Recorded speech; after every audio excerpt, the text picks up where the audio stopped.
Salve moçada, beleza? Nesta aula de hoje vamos aprofundar um pouco mais a nossa discussão sobre a metodologia científica.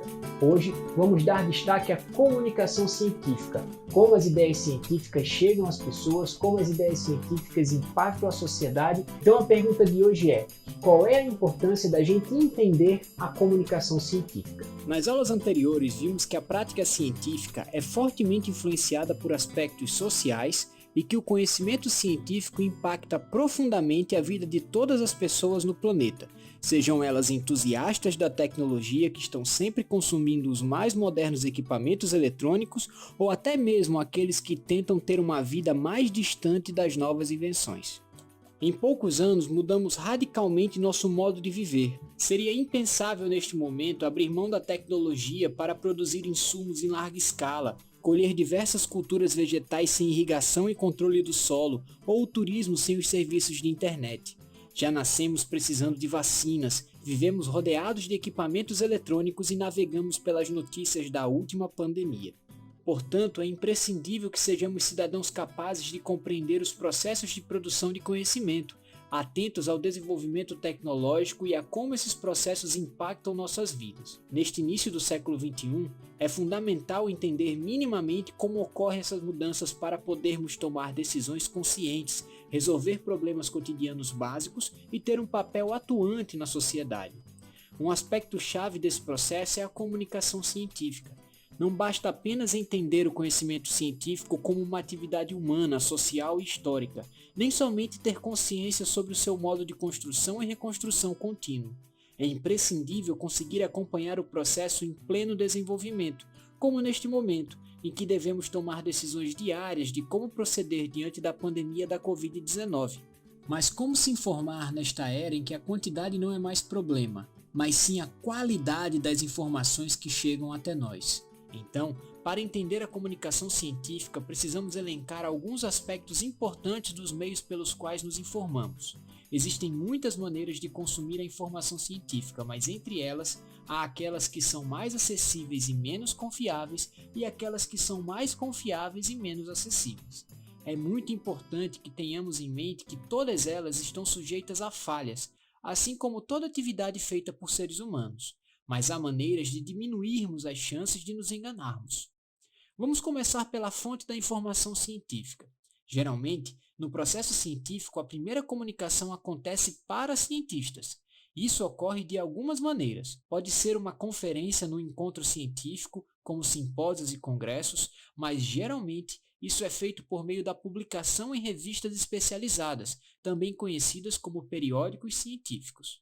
Nesse tipo de comunicação, utiliza-se uma linguagem apropriada, direta e objetiva, para que se tenha a maior clareza possível sobre o tema que está sendo abordado. Além disso, nos artigos científicos, os métodos devem estar explícitos para que outras pessoas consigam seguir os passos da pesquisa para saber como se chegou ao produto final e também conseguir replicar os experimentos.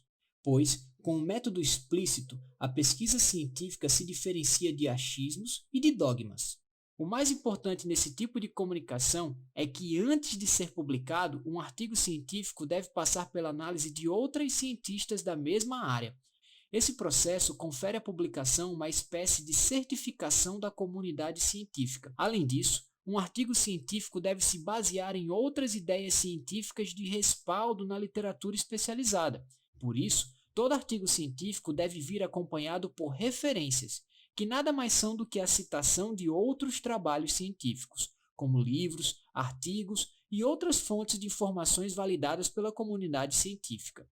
Contudo, não é um sistema perfeito e é recorrente artigos científicos serem removidos ou ajustados depois de sua publicação.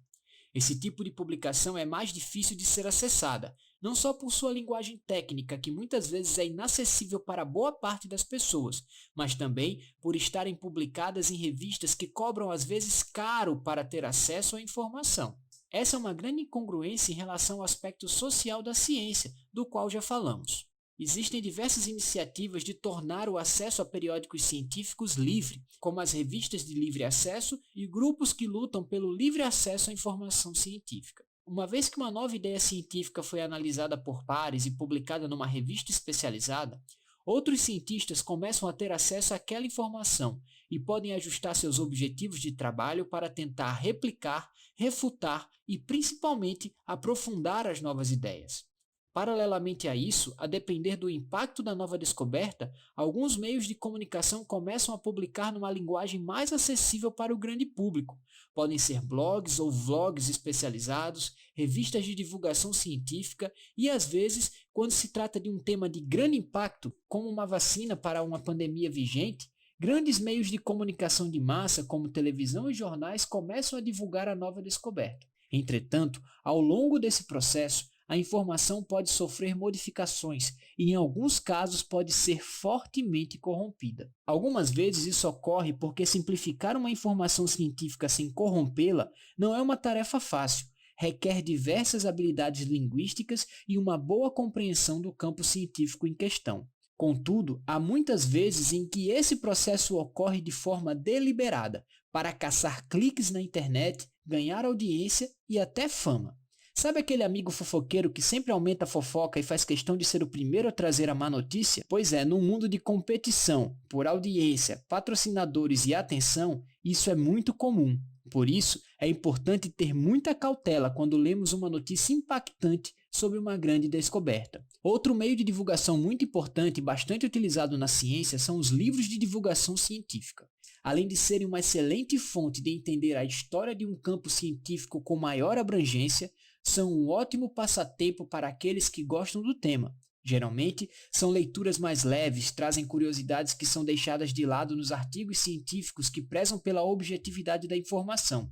E muitas vezes, esse tipo de leitura relaciona diversas descobertas de um campo da ciência, proporcionando novas ideias. Mas é preciso também ter cuidado ao consumir esse tipo de informação, pois os livros estão fortemente relacionados aos interesses comerciais das editoras e não possuem um mecanismo de revisão por pares como os artigos. Logo, é possível que se encontre informações equivocadas, ideias deturpadas deliberadamente e até informações que escapam do escrutínio científico para apoiar opiniões controversas.